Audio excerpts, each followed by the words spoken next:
Sanamente es una coproducción de CNN Chile con Fundación Rasmus y Grupo CAP.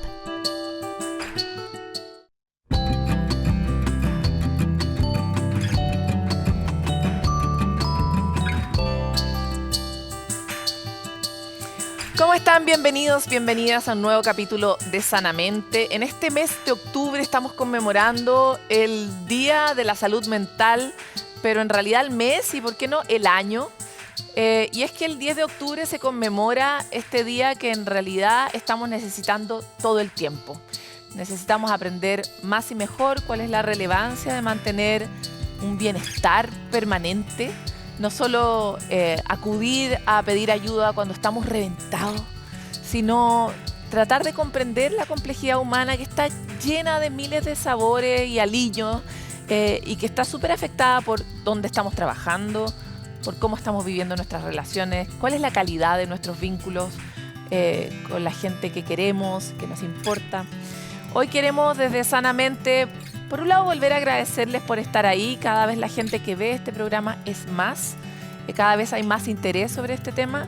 Pero también invitarlos a polinizar en todos sus entornos la relevancia de hacerse cargo de este ámbito de la vida humana, que es el único ámbito que finalmente vale la pena, ¿no?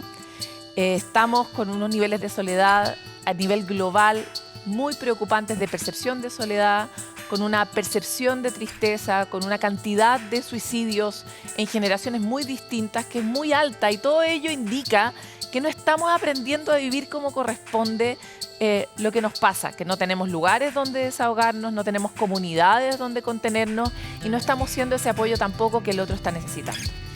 Por lo mismo volvamos a sembrar ese lugar donde todos podamos sentirnos parte de algo, aunque sea de un lugar pequeñito, donde tengamos donde contar lo que nos pasa, pidamos ayuda aunque a veces sea totalmente contraintuitivo, salgamos de la ostrita para decir me siento mal y pongamos en el centro de la conversación sobre la salud mental. Este año el tema de esta conmemoración es el trabajo, y no es en vano, y es que nos gastamos buen pedazo de nuestra vida trabajando, y por lo mismo, a propósito de la promulgación de la ley Karin, estamos avanzando cada vez más para comprender cómo este entorno nos afecta y cómo podríamos mejorarlo para mejorar la vida de las personas.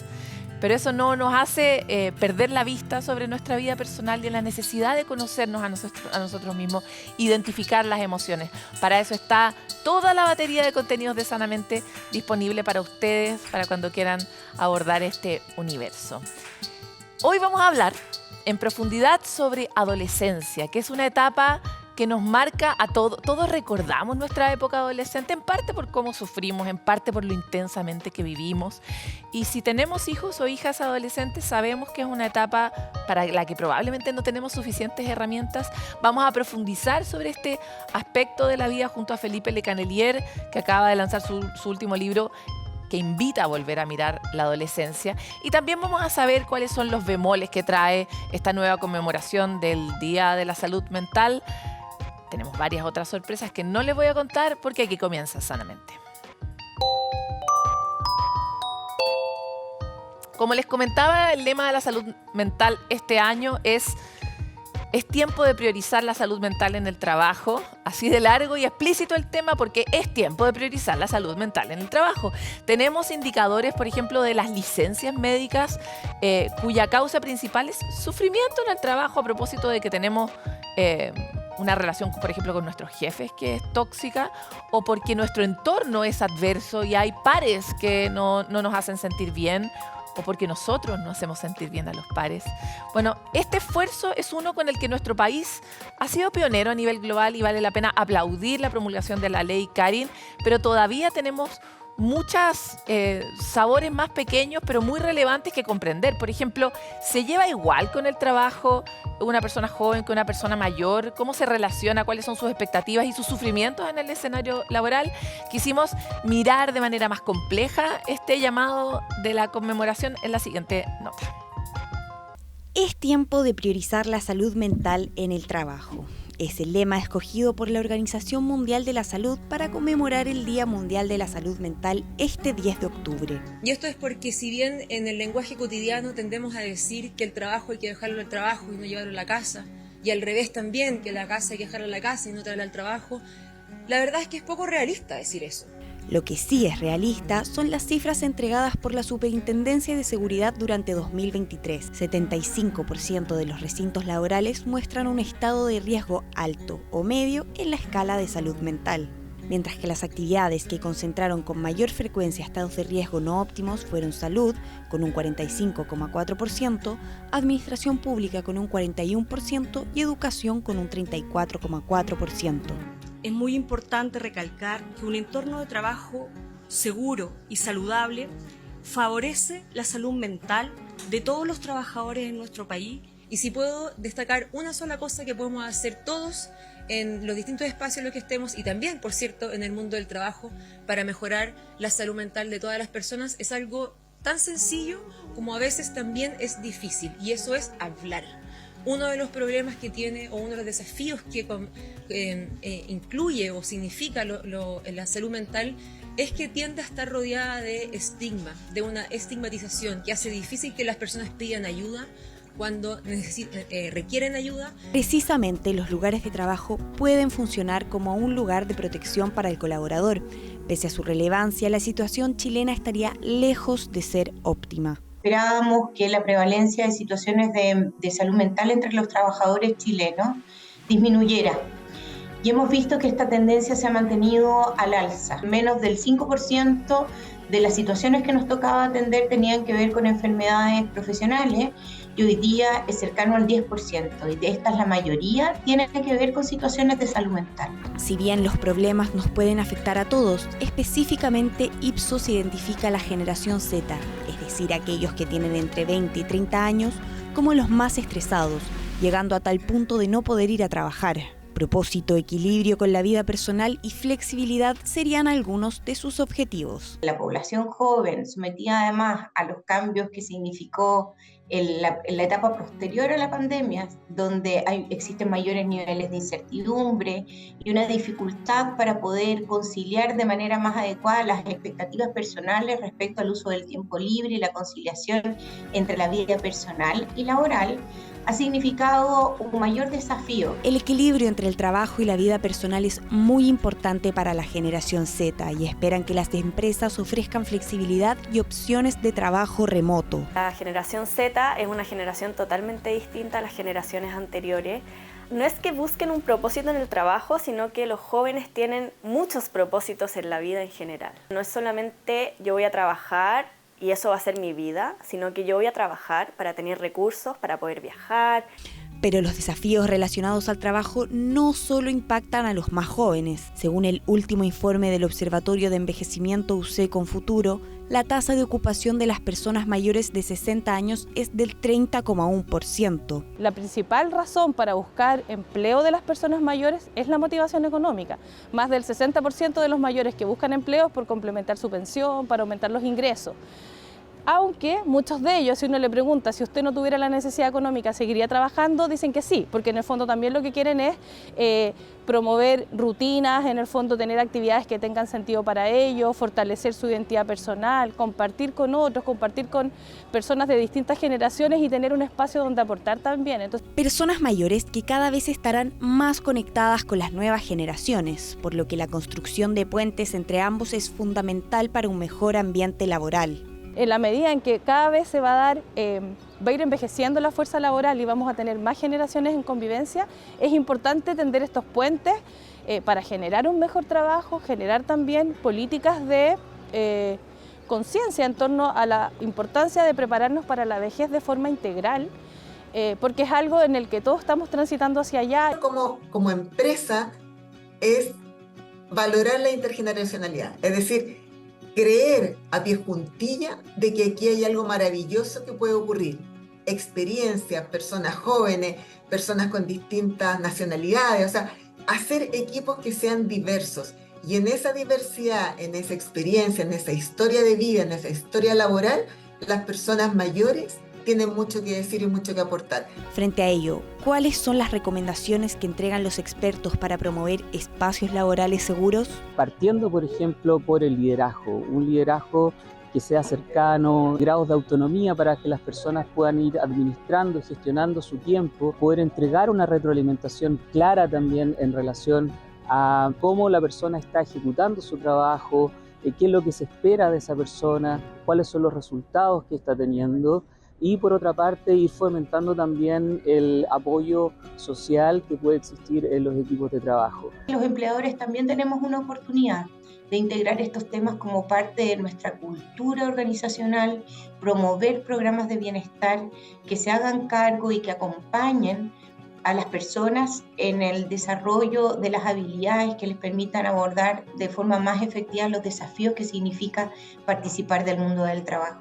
Los entornos de trabajo seguros y saludables pueden actuar como un factor protector para la salud mental, por lo que promover la participación con una mirada intergeneracional, mantener una comunicación fluida entre los colaboradores y cumplir con las normativas vigentes son parte del mensaje a relevar en este nuevo Día de la Salud Mental.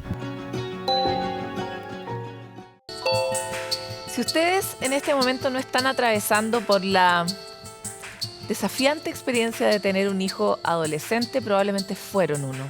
O tal vez van a tener uno. O tal vez están cerca de uno, son tíos, son abuelos de uno. Y por lo mismo, hoy queremos aprovechar este finalmente mes de la salud mental para tomar una invitación que está en el último libro de Felipe Le Cannelier, y es volver a mirar la adolescencia.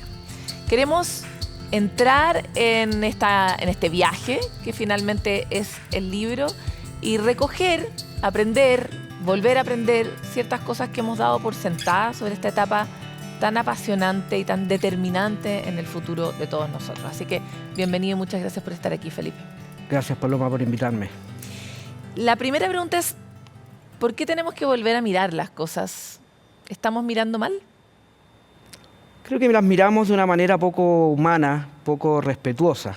Las miramos como nos conviene mirarlas, miramos a los seres humanos como cosas, como expectativas, como diagnósticos, como rendimiento escolar, y no vemos más allá, y eso es lo que llaman como la deshumanización del estrés y el sufrimiento. Es decir, vemos lo que nos conviene mirar y no nos tomamos el tiempo de mirar que cada persona hace lo que hace por un sentido, tiene una razón. No es que los adolescentes sean difíciles, rebeldes, que no tomen en cuenta, que sean indiferentes. Todo tiene un sentido y no tenemos ya el tiempo para mirar más allá de ese sentido, y como no tenemos el tiempo ponemos etiquetas, rendimientos escolares, expectativas, y ahí es donde yo creo que nos deshumanizamos de alguna u otra manera. Ahora, ¿qué tan posible es ser humano en una sociedad como la que estamos viviendo hoy? Y lo planteo porque vivimos dentro de un sistema en una lógica donde cumpliendo o apretando ciertos botones, trabajar, lograr ciertas cosas, uno puede resolver cuestiones bien básicas, como comer o vivir, ¿no? Entonces, ¿cuánto podemos ser humanos y cuánto necesitamos herramientas para adaptarnos a lo que está pasando, crees tú? Uy, ese es un tema fascinante. Mucha gente plantea que nosotros vivimos en un mundo para no pensar. Estamos tan acelerados, vivimos todo el día de un modo automático, en donde todo pulsa para que tú no te detengas a reflexionar, a mentalizar, a empatizar contigo mismo y con los otros. Y por eso hay gente que plantea que estamos viviendo el periodo más incivilizado de todos. Voy a darte un dato que yo siempre doy. Todos los estudios que hemos realizado en Chile y en otras partes muestran que un adulto que trabaja 3/4 jornada completa, desde que empieza a trabajar hasta que se jubila, el 80% de su vida va a consistir en dos cosas: dormir y trabajar, dormir y trabajar. El 5% solamente lo ocupamos en criar a nuestros hijos, y el 0,6% de nuestra vida adulta lo ocupamos en divertirnos, en tener hobbies, en relajarnos. Entonces, una sociedad como que pulsa para tenerte siempre como sin pensar, de manera completamente automatizada. Vamos al mundo de los adolescentes y de la adolescencia. ¿Y qué cosas, tú en tu libro, yo voy a hacer como una avanzada, porque si no, no vamos a alcanzar a hablar del tema. En tu libro lo que tú haces es un recorrido evolutivo de cómo hemos desarrollado las adolescencias a lo largo de nuestra historia y rescatas un periodo muy particular que es el de los cazadores-recolectores. Pero también te abres a mirar cómo se vive la zoolescencia o la adolescencia de otros animales, o de todos nosotros los animales, y miras cómo ocurre esta etapa en los pingüinos, en las hienas, y las comparas y aprendes de ellas. Entonces, ¿por qué hiciste ese viaje y qué aprendiste de ese viaje? lo primero que yo quise pensar es, empecé a leer mucho sobre, yo siempre he leído mucho de adolescencia, y siempre está esta idea del adolescente como un ser difícil, conflictivo, tormenta y tempestad le llamaban, ¿me entiendes? Y yo dije, pero no tiene sentido a nivel evolutivo que haya un periodo que tenga que ser conflictivo. Todo periodo es para aprender a vivir. Y ahí es donde me fui a los animales y descubrí que todos los animales tienen un periodo adolescente. La mosca drosofila, el periodo, la adolescencia dura 3 horas y media, ¿me entiendes? Y empecé a estudiar, pero ¿para qué entonces los animales tienen la adolescencia? Y descubrí que la adolescencia en los animales es una etapa para aprender a equivocarse, para explorar, para aventurarse, de manera de convertirse en un adulto que sabe vivir consigo mismo y con los otros, ¿me entiendes? Entonces, de ahí como que a través del mundo animal, yo pude entender que la adolescencia no es un periodo conflictivo, no es un periodo difícil, sino que es un periodo necesario para sentirse seguro, para vivir un mundo de estatus, para aprender el romance, de manera que sea este periodo que tú te equivocas, te aventuras. ¿Para qué? Para después ser un adulto que ya sabes cómo vivir la vida. Ya, a ver, déjame desromantizar la narrativa que acabas de hacer desde el punto de vista de cuando yo me equivoco y cuando los pingüinos se equivocan y salen heridos, o algunos no vuelven, digamos, pobres pingüinos, eso igual nos provoca sufrimiento. Por lo tanto, uno podría comprender que el error de la adolescencia trae un sufrimiento y un padecimiento, ¿no?, que nos enseña. Sí. Como para ponerlo un poco más, porque no es como ir a explorar y el mundo es fantástico. No, la cuestión tiene su dificultad, ¿no? Porque uno se está desafiando. Y eso es aceptable. ¿Cuál es el problema? Porque se parece bastante a lo que vemos en nuestros hijos o hijas. ¿Cuál es el problema con cómo estamos afrontando esa etapa hoy, de acuerdo a tu observación? Los animales sufren. Nuestros antepasados sufrieron mucho, mucho más que nosotros. Cazadores-recolectores, si tú tenías 3 hijos, uno de ellos iba a llegar a la adolescencia. Había mucho sufrimiento, mucho duelo, pero ellos no se traumatizaban. Ni los animales, ni nuestros cazadores-recolectores se traumatizan como nosotros en las sociedades modernas. ¿Dónde está la diferencia? De que tanto los animales como nuestros antepasados vivían en una comunidad, yo le llamo una esfera de protección comunitaria, en donde se sufre, pero ese sufrimiento no se lleva al trauma. ¿Por qué te digo esto? Porque no estás solo. Claro. Exactamente. Sufrir es bueno, sufrir es nuestra carta de navegación en la vida. Pero ¿por qué en esta sociedad moderna nosotros ya no solo sufrimos, sino que nos traumatizamos, nos volvemos adictos a las redes sociales, nos cortamos, la gente que se quiere morir? Porque ahora nosotros sufrimos sin esa esfera, esa cúpula de protección comunitaria de seguridad. ¿Me entiendes? Entonces, sí. Los animales sufren, nuestros antepasados sufrieron, nosotros nos traumatizamos. ¿Por qué? Porque perdimos esta cúpula de protección y seguridad. Nuestros adolescentes, los niños, todos, sufrimos siempre en soledad. Y cuando tú sufres siempre en soledad, sin una red que te proteja, el sufrimiento se vuelve traumático. Hay otro elemento que tú también describes en el libro, y es cómo los humanos nos relacionamos con el error y cómo los animales se relacionan con el error y los cazadores-recolectores se relacionan con el error. ¿Qué tenemos que aprender de eso? Bueno, lo conversábamos, esta idea de los animales que llama licencia de cachorros. Yo encontré que todas las especies de animales saben que el periodo de adolescencia, por temas hormonales, es un periodo en donde los animales van a empezar a hacer menos caso, los pingüinos se empiezan a alejar de sus padres, las hienas se vuelven más agresivas, pero todas las especies... Y el cerebro de los niños también se recablea. Absolutamente. Y empieza a orientarse a escuchar a sus pares y no tanto a sus padres, eso ya lo sabemos. Absolutamente. Pero ¿qué es lo que yo encontré? Que nosotros somos la única especie que no da esa licencia. ¿Me entiendes? Que no entiende que ese es un periodo para equivocarse, para no hacer caso, para ser rebelde, y nosotros no damos licencia de adolescentes en este mundo, no permitimos el error. Pero si no te equivocas y no hay alguien que te proteja ese error, ¿cómo vas a aprender? Entonces, mi gran conclusión es que como nosotros desaprovechamos en esta sociedad la adolescencia, nos convertimos en adultos que tampoco sabemos vivir con nosotros mismos ni con los otros. Porque no pasamos el curso. No pasamos el curso y sobre todo nadie nos apoyó, no tuvimos buenos mentores en ese curso. Hay 2 cosas que tú planteas en el libro muy interesantes, que es que si nosotros no validamos el error o no aprovechamos esa oportunidad de aprendizaje, lo que termina ocurriendo es que el siguiente error que comete el hijo lo comete solo, ¿no? Y sufre ese efecto solo.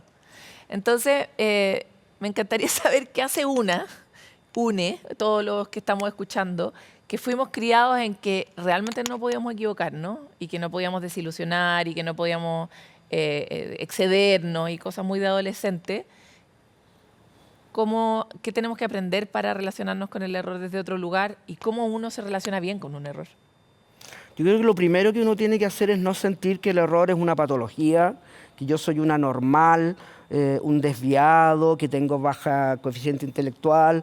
No hay que descalificar y estigmatizar el error. Y la gran propuesta actual es que tenemos que hacer comunidad, tenemos que aprender a pedir ayuda. Si tú revisas, por ejemplo, los programas escolares más efectivos de prevención del bullying, del suicidio, de los problemas de salud mental, todos tienen un factor en común. No tiene que ver con enseñar a los niños a gestionar emociones, no esas cosas. Es enseñarle a los niños y a los adolescentes y a los adultos a pedir ayuda, a saber confiar en un otro que te genere un espacio para no convertir el sufrimiento, que es normal y esperable, en un sufrimiento traumático. Pedir ayuda es una habilidad que uno debería enseñarle a los niños desde la etapa preescolar. Y cuando mi hijo me pide ayuda porque se le pasó el alcohol en una fiesta, porque no cumplió con la hora que dijo que me iba a llegar, porque le fue mal en el colegio. Probablemente mi hijo no me pida ayuda, probablemente llegue y me diga cómo pasó esto. Ayúdanos a comprender desde dónde nos relacionamos con eso. Es difícil para las personas como uno. Lo interesante de esto es que lo más difícil es tan obvio. Si tú tienes un problema y le pides ayuda a alguien, ¿cómo te gustaría que él respondiera o ella respondiera? ¿Me entiendes? ¿Te gustaría que te hiciera sentir mal, que te criticara, que te rebajara, que te hiciera sentir como un error existencial? Que te castigara. Que te castigara, ¿me entiendes?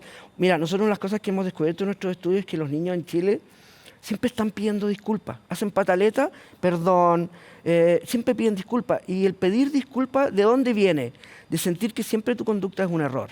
¿Y eso de dónde viene? De que te hicieron sentir de que hay un niño perfecto y que cuando no se cumple ese estándar del niño o la niña perfecta, todo es error.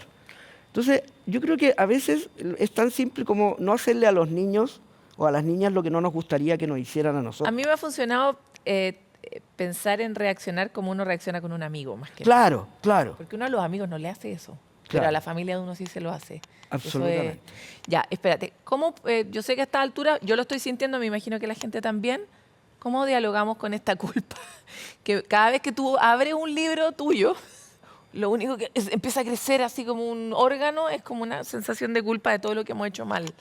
Y me parece que es un lugar difícil para aprender, ese. Sí, a mí me complica eso porque también yo siento entonces que cometí un error.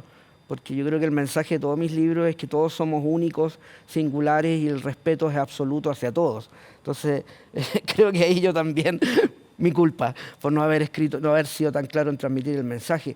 Una de las cosas que nosotros se ha descubierto es que nosotros ahora la crianza es como un trabajo, es como cumplir una meta. Todos tenemos una meta, tenemos una expectativa. Yo quiero que mi hijo sea así, yo tengo que ser así. Pero cuando tú conviertes la crianza en un trabajo, siempre te sientes culpable, porque es imposible tener esta crianza respetuosa, perfecta. Te voy a decir algo que no va a significar nada, pero nosotros tenemos que aprender a volver a disfrutar el estar sin expectativas. Yo he aprendido en mi vida y he aprendido con mis pacientes de que la mejor ayuda que uno puede darle a alguien es limpiarlo de toda esa carga de expectativas de deber ser, ¿me entiendes? Y estar como cuando uno está con un amigo, ¿entiendes? Disfrutar, reírte con tu hijo, estar alerta y proteger, siempre proteger. Oye, hay algo que también irradia este libro y es una sensación como de asombro, ¿no?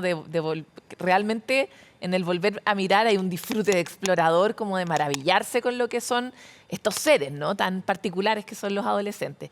Y gracias a eso tú te metes en algunos ámbitos que nos permiten no solo volver a encantarnos, sino también recobrar la esperanza respecto de ámbitos como, por ejemplo, el amor. Y tú señalas que la adolescencia es un momento muy importante para explorar el romance. Y los adultos a veces sentimos que el romance es algo que se extravió en el reggaetón, en las letras, en la exposición, en las redes, por el nivel como grotesco que estamos viviendo hoy día de exposición de ese ámbito que antes era un poco más privado, ¿no? Entonces, ¿por qué y por qué todavía es posible y cuál es el rol del romance en la adolescencia? es el periodo donde se aprende a ser romántico, es el periodo donde aprendes a vincularte afectiva e íntimamente con los otros. ¿A qué te refieres con romance? Porque me imagino a la niñita de Carrusel como romántica. Lo pero que no pasa es eso. que yo tomo una idea muy actual y es que nadie tiene solo sexo, ¿ya? Cuando tú estás en un encuentro íntimo de romance o sexual, está todo tu ser. Uno cuando está con alguien piensa, siente, desea. Nosotros siempre amamos y tenemos sexo como una complejidad total. Entonces, ¿por qué yo digo esto? Porque aquí no basta con enseñar a los niños sobre el embarazo adolescente o qué es lo que es el pene o la vagina, ¿me entiendes? No se trata de biologizar el sexo, se trata de romantizar el sexo en el sentido de cómo yo le enseño a un adolescente que estar con un otro es un espacio de respeto, el otro no es un objeto a desear, el otro es un ser humano a conocer y comprender. Pero la gran conclusión es que los adolescentes no tienen dónde aprender eso. O lo aprenden en las películas pornográficas, que es el desaprendizaje, o lo aprenden en TikTok o en las redes sociales. Entonces, ahí es donde yo siento que hay un debe. ¿Cuál es el espacio que nuestros adolescentes tienen actualmente para aprender que el sexo es romance, es humanizar al otro, es mentalizarlo, no tratarlo como una cosa? Y lo que yo descubrí es que los adolescentes no tienen, no, como sociedad, como padres, como educación, no les damos el espacio. ¿Cómo podemos hacerlo? ¿Cómo se le da ese espacio? Lo tematizo yo como padre, madre,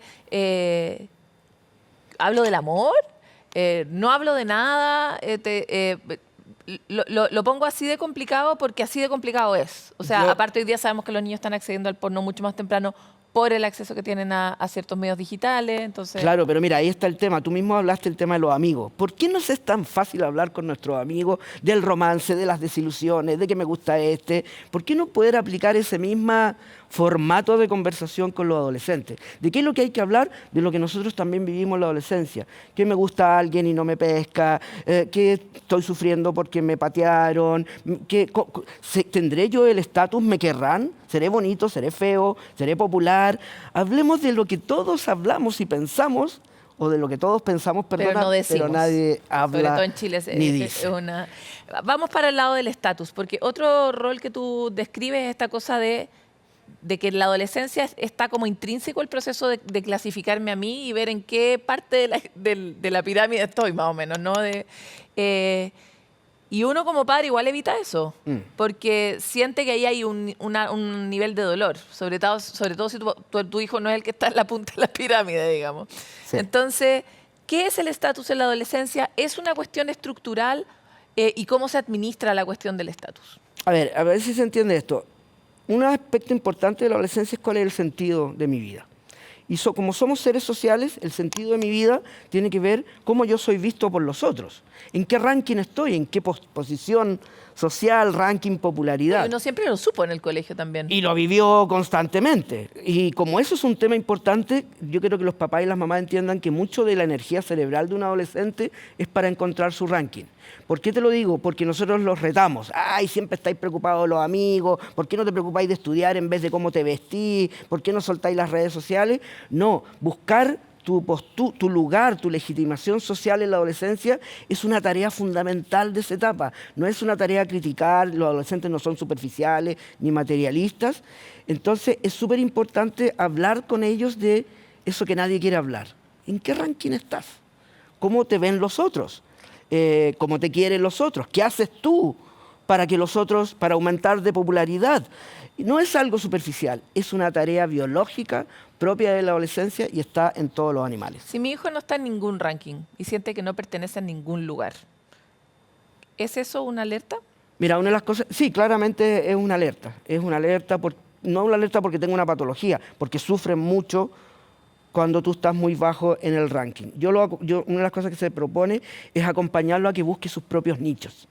No tienen que hacerse en el colegio. Hay muchos papás que de repente meten a su hijo a grupos musicales, a grupos de teatro. No es solamente su grupito. Siempre. La adolescencia, hay gente que habla ahora de lo que llaman la sociedad de los adolescentes.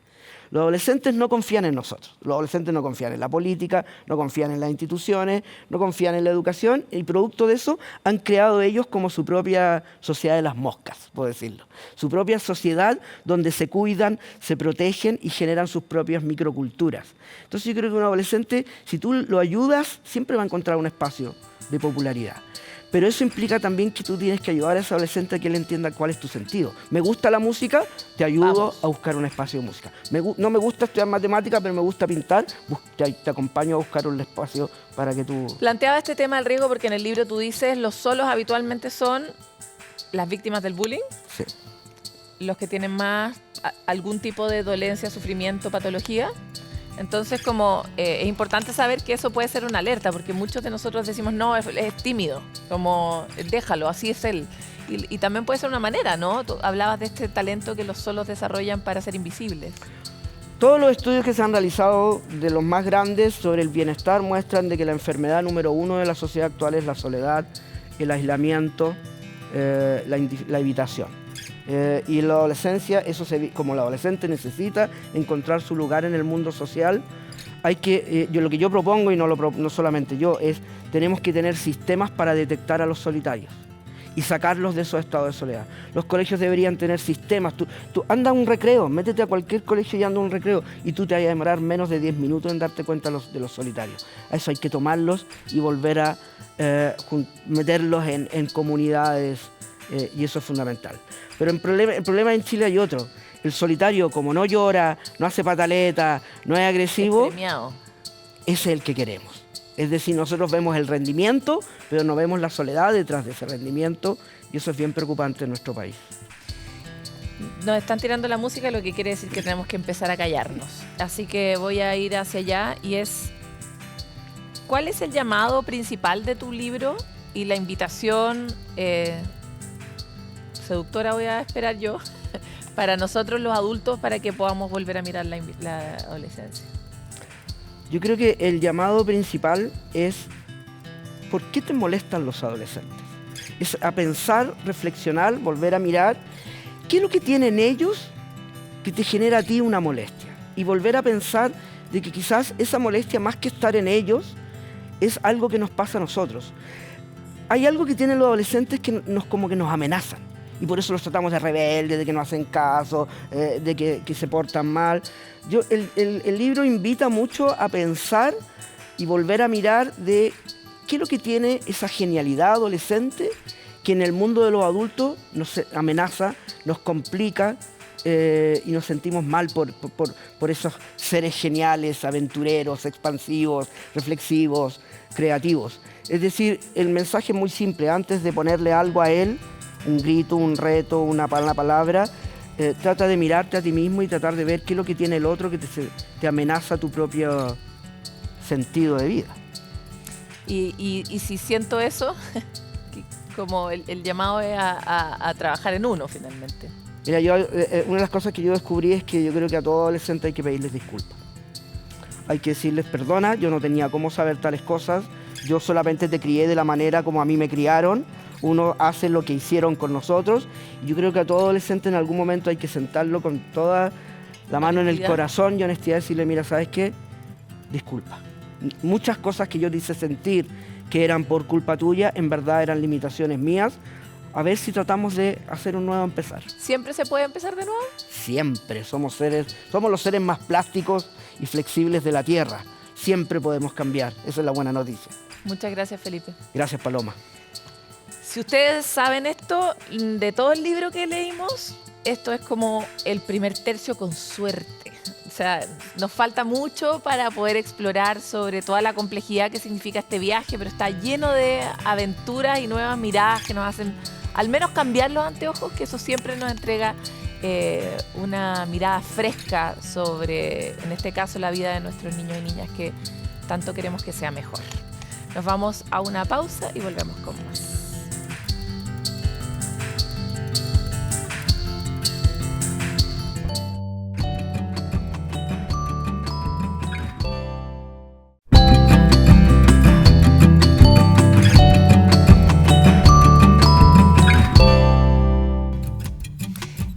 Recorrido por el mundo de la adolescencia, por el mundo de la pareja y por el mundo del trabajo. Hoy queremos también hablar de ese otro gran ámbito de nuestra vida que esperamos que sea uno muy grato, y es cuando llegamos a nuestra adultez mayor. Llegar a mayores bien es el sueño de todos. Ni uno de nosotros quiere llegar con muchos dolores o con una cabeza que de repente no funcione tan bien. Y es aquí donde se ha vuelto globalmente famoso el término zonas azules. Son esos lugares del mundo donde efectivamente la gente llega a muy mayor, a más de 100 años, en un muy buen nivel de salud mental y de salud corporal. El que creó este concepto es Michel Poulin, una persona que junto a otro investigador se dieron cuenta cuáles eran las características que compartían estos lugares del mundo que permitían que las personas llegaran a mayores de esa forma. Michel estuvo en Sanamente y aquí nos trae sus recomendaciones para hacer esa ruta en nuestra cápsula de experto.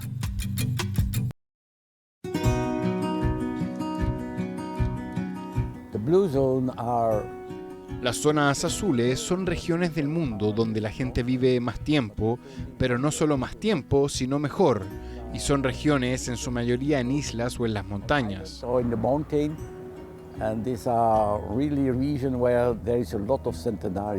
Son regiones donde hay muchos centenarios y las descubrí en Cerdeña, Okinawa, Costa Rica, Grecia y recientemente en Martinica. Así que estas son realmente 5 áreas del mundo donde la gente vive más tiempo.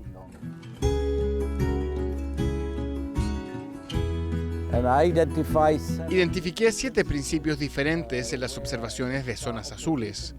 El primero es comer sabiamente. Vivir más guarda mucha relación con la comida y la nutrición.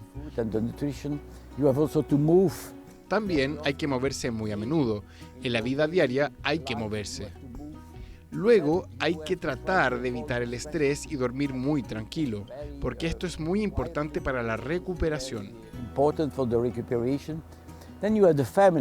Luego está la familia. Los vínculos familiares son los más importantes en la vida y el apoyo de la comunidad. Deberías ver cómo en las zonas azules la comunidad viven juntos, lo que ya no es así en nuestras ciudades hoy en día. Y también tienes que hacer lo que llamo el respeto al planeta. Tienes que hacer un esfuerzo para respetar nuestro planeta. Pero lo último, y no menos importante, es tener, como decimos en Costa Rica, un plan de vida, que significa un objetivo en tu vida. El punto crucial es tener una visión realmente positiva del futuro y eso te traerá mucha felicidad y vivirás no necesariamente más, pero seguro que mejor.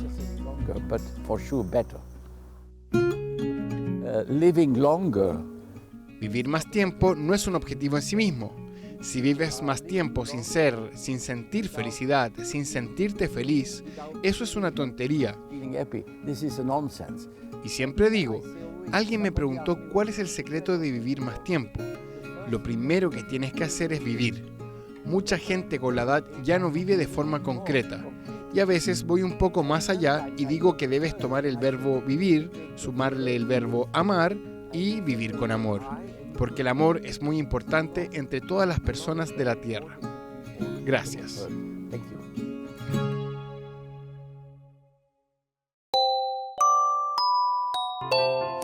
Llega el momento de compartir en nuestros puntos de encuentro donde aprendemos y conocemos de iniciativas, de noticias, de cosas que finalmente permiten articular la comunidad y sentirnos mejor. Y vamos a comenzar contándoles que el próximo 17 de octubre se va a realizar la segunda conferencia anual de bienestar y felicidad de la Universidad del Desarrollo. En este encuentro, los especialistas de distintas disciplinas científicas analizan cómo podríamos alcanzar un estado de satisfacción mayor en distintos ámbitos de nuestra vida. Tienen invitados internacionales de la Universidad de Harvard, Columbia, Vanderbilt e invitados nacionales. La convocatoria está dirigida a que podamos conocer desde distintas disciplinas como la filosofía, la psicología, la neurociencia, entre otras, cosas que nos permitan mirar en profundidad, por un lado, las fronteras del conocimiento que se está desarrollando en estos ámbitos, pero que tienen como foco lograr un mayor bienestar y felicidad para las personas. Las inscripciones son en la página web exponencial.udd.cl. En esta iniciativa de la Universidad del Desarrollo se aborda de manera multidisciplinaria temáticas de alto interés público. Este año Exponencial se centra en el bienestar y la felicidad, contaremos con invitados internacionales que desde la psicología, la neurociencia, la filosofía y la economía nos ayudarán a comprender y favorecer nuestro bienestar psicológico y nuestra felicidad. Vamos a ir a la conversación sobre las personas mayores. En este grupo, que representa el 18,4% de los habitantes, tenemos que poner foco porque es necesario que esa población se sienta mejor. Por lo tanto, esta recomendación busca ampliar una necesidad de esa etapa, que es el cuidado del cuerpo. Esta aplicación celular, cuyo nombre es Reactívate, está diseñada para promover la actividad física y la buena salud en personas mayores. ¿De qué se trata? La app funciona a través de un sistema integral que registra, por ejemplo, cuánto hemos caminado, nos entrega puntos a medida de que se puede hacer más, nuevas iniciativas como caminatas o visitas a lugares de interés. Y finalmente esos puntos que uno va logrando a medida que va cumpliendo estos objetivos se pueden canjear, pero por premios reales. Si quieren conocer más sobre cómo funciona esta aplicación, dónde inscribirse, pueden descargar la aplicación Reactívate, que está disponible en Play Store y App Store. ¿Qué es Reactívate? Es una aplicación de actividad física y cognitiva para personas mayores, diseñada con y para las personas mayores, inclusiva, rápida y en 3 clics. ¿Qué es lo que hacemos? Te premiamos por caminar, por ir a actividades y por participar, por salir de tu casa y por activarte. Así que te invitamos a descargarlas en Google Play y en Apple Store. Camina, junta puntos y gana premios con Reactívate. Bueno, y para cerrar les queremos contar que la Fundación CAI está convocando a su próximo encuentro online de la Red de Cuidadoras de Personas Autistas de Chile y de Latinoamérica. A través de distintos programas, esta fundación entrega herramientas y conocimientos de uso cotidiano en relación a la neurodiversidad y la inclusión. Esta vez el encuentro busca ayudarnos a sobrevivir con sistemas de comunicación en niños y adolescentes que no son hablantes. Y el objetivo es justamente aprender a conocer aspectos básicos del sistema de comunicación aumentativo y alternativo, que en sencillo son maneras de expresión distintas del lenguaje hablado, pero que buscan aumentar las dificultades más bien superar las dificultades de comunicación que tiene esta población, entregar herramientas que les permitan a niños, niñas y adolescentes beneficiarse con el uso de este sistema. La fecha de este encuentro es el 29 de octubre y las inscripciones pueden realizarse en la web www.fundacioncai.net. Si ustedes son parte de esta comunidad que requiere nuevas herramientas para relacionarse con la neurodiversidad y la inclusión, esta cita es para ustedes. En esta oportunidad contaremos con Francia Castro, fonoaudióloga, quien nos estará contando sobre los sistemas de comunicación en niños con dificultad en el lenguaje. Recuerda que esta es una actividad abierta y gratuita. Para participar solo tienes que inscribirte. Esto lo puedes hacer a través de nuestras redes sociales o en www.fundacioncai.net.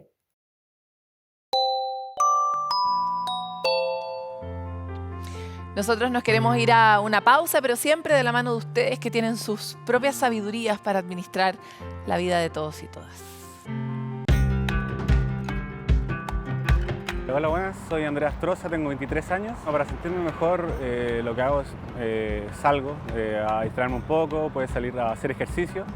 Voy al gimnasio a veces en la mañana y si no salgo con mi pareja, puede ser al cine, a pasear, a comer o ver una película, ya sea en el cine o en la comodidad del hogar. El estar quieto como en un lugar, siento yo que no es tanto escapar,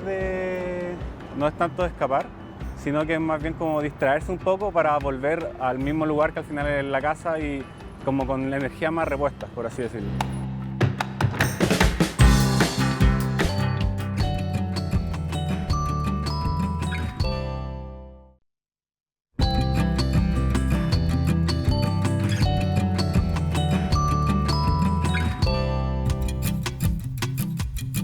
Te perdiste un panorama, no fuiste a un encuentro de amigos, simplemente te quedaste en la casa y eso es parte de una nueva tendencia que se llama JOMO o Joy of Missing Out. que en español significa la alegría de perderte algo finalmente, y un concepto que revela algo muy sano que los expertos en salud mental están recomendando hoy día, y es disfrutar el tiempo con uno mismo y también saber si uno está o no está preparado para ciertas experiencias sociales. ¿Por qué es importante no exigirse siempre en términos sociales? Lo vemos en la siguiente cápsula animada. Llega el fin de semana y no son pocas las ideas y planes que surgen para pasar estos días. Fiestas, viajes o salidas a comer con amigos son algunas opciones para disfrutar. Quizás eso te hace sentir presión de aceptar y hacer de todo, pese a que preferirías quedarte en tu casa descansando. En un mundo hiperconectado, en donde constantemente vemos que otros hacen mucho, surge el miedo a perderse de hacer cosas, lo que se conoce como FOMO o Fear of Missing Out. Sin embargo, existe una forma diferente de ver la vida diaria, que se conoce como JOMO, Joy of Missing Out, que al español se traduce como la alegría o gozo de perderse algo. Especialistas como Christina Krug, Sven Brickman o Marian Rojas Estapé han intentado potenciar la idea de que no por estar haciendo cosas constantemente se logra la felicidad o satisfacción. Por el contrario, manifiestan la idea de elegir perderse de cosas y disfrutar del tiempo presente, reconectar con nuestro sentir y no esforzarse por querer cumplir con todo. Y lo más importante, decir no a los planes que no te interesan, sin miedo a perderte de algo y disfrutar de la desconexión. Eso sí, como todo ámbito de la vida, también se recomienda mantener el equilibrio y que practicar el JOMO no se transforme en un aislamiento social constante o en frenar actividades que te permitan conectar con tu entorno. Llega nuestra sección de recomendados, donde, como es costumbre, tendemos a sugerir algo. En este caso es la serie Nadie nos va a extrañar, que hace poco se estrenó en Amazon Prime. Es una historia ambientada en los años 90 que cuenta el devenir de un grupo de amigos poco populares que manejan un negocio ilegal en el colegio y venden tareas y trabajos a sus compañeros. Si bien esta actividad al inicio les trae un gran reconocimiento, que como vimos en la entrevista es algo muy relevante en la etapa de la adolescencia, también acarrea una serie de problemas y finalmente viene una muerte inesperada. Esta muerte tiene una forma de ser abordada en la serie y desde la amistad y desde la comunidad que nos parece interesante de contemplar y eventualmente aprender, porque en la etapa de la infancia y de la adolescencia es una en la que nunca hablamos de la muerte. En parte porque nos aterra hablar de ella, en parte porque parece estar demasiado lejos, pero ocurre, muchos de nosotros tenemos casos cercanos de este tipo y es importante desarrollar herramientas y conversar sobre estos temas también con nuestros niños y niñas. Así que esta puede ser una buena manera de tematizar el asunto de la amistad y también el del duelo y de la muerte y cómo lo abordaríamos con toda nuestra familia, en especial con los niños y niñas a los que estamos acompañando a crecer. ¿Todo el mundo? Todos. Hay días en los que yo no quiero salir de mi casa. Pongo música y lo saco todo. Todas mis certezas en el aire. ¿Sabes qué es lo chido de ser popular? Que puedes andar con quien quieras sin ocultárselo a nadie. Ya no sé volver a lo que fui. ¿Qué pasa? ¿Estás bien? Es el problema con los maestros jóvenes. Son más fijados. ¿Cuál es el problema? El problema es que una sola persona los hizo, estoy segura. Ese negocio me tiene hasta la... Hemos llegado al final de nuestro programa donde, como ven, hicimos un paseo por los distintos ámbitos de nuestra vida. Queremos que ustedes sean parte de esta conversación de las vidas propias y de las vidas ajenas. No porque nosotros no seamos mayores o no seamos adolescentes o no seamos cuidadoras, estas conversaciones no son ajenas, porque a menos de un grado tenemos a alguien de esas características, porque estamos criando a alguien así, porque estamos acompañando a nuestros padres, porque tenemos un amigo que pertenece a ese grupo.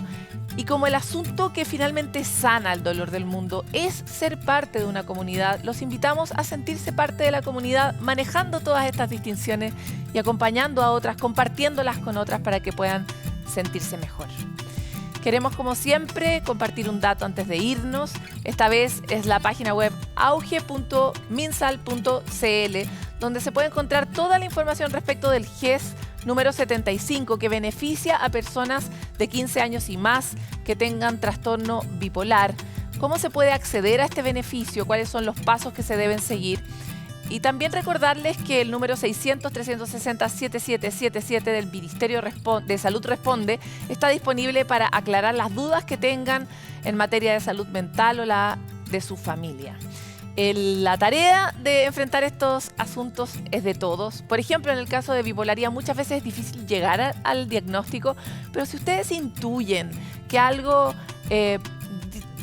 les pasa que no saben qué es exactamente, que tienen ciertas características que no saben describir, la tarea siempre va a ser pedir ayuda. Lo hablamos en nuestra entrevista y lo repetimos ahora, porque gracias a eso podemos encontrar más rápido un diagnóstico y sentirnos mejor. Eso para la población que tiene trastorno bipolar es muy relevante, llegar rápido a un diagnóstico y encontrar rápido un camino.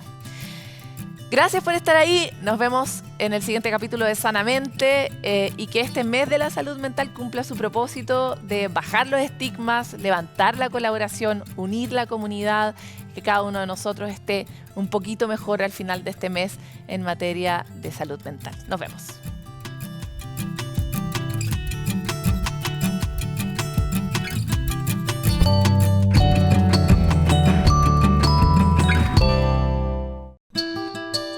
Sanamente es una coproducción de CNN Chile con Fundación Rasmus y Grupo CAP.